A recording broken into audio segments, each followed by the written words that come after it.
Welcome to the CarsonNow.org Sports Wrap. I am Chris Graham. Let's go ahead and start with Carson High varsity news. Both soccer teams, boys and girls, traveled to Reed. The boys, with a 6-1 victory, improved to 4-0 on the year. Their next game will be on Saturday at home against North Valleys. The girls, with a more decisive 9-1 victory over the Raiders, they improve to 3-0 on the year, and their next game will be on Tuesday the 13th at Hug High School. So good job by Senator soccer teams to continue their undefeated seasons.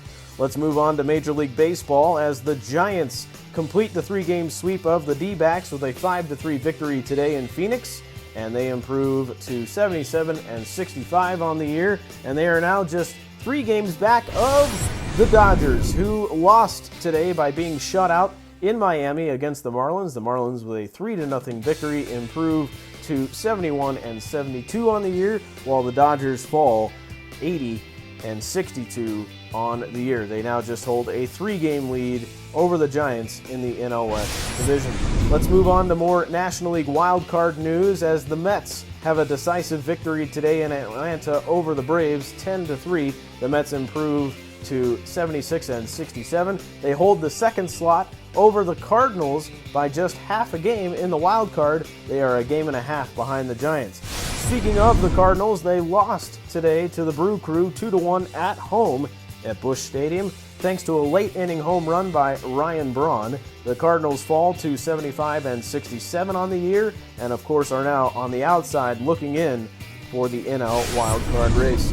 Looking at the NL West standings, you can see that the Dodgers do have a 3-game lead over the Giants, 80-62 on the year for the Dodgers.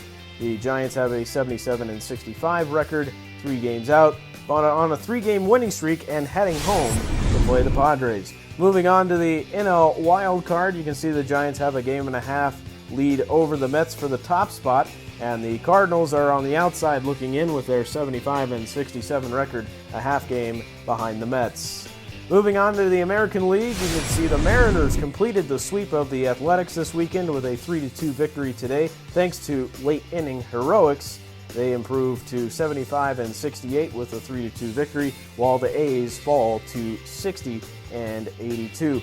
But that's not where the real story is for the Mariner fans. The Mariner fans are paying attention to the AL wild card, but let's go ahead and take a look at the AL West standings first. As you can see, Texas pretty much has the division in hand. They are 9 games up on the second-place Houston Astros, while the Seattle Mariners are just 9.5 back, but a half game back of Houston. And this is where it gets interesting for the Mariner fans, as they have an outside shot at the AL wild card. Baltimore and Toronto have identical records of 78-64 for the top spot, and then Detroit and New York have identical records, as they are just outside of the AL wildcard, 2 games back of Baltimore and Toronto with 76-66 records, and then Houston is 3 games back, while the Mariners are 3.5 back. So there is where the Mariner fans will pay attention. Thanks again for joining me, folks. This has been your Sports Wrap on CarsonNow.org. This is Chris Graham, and we will see you later.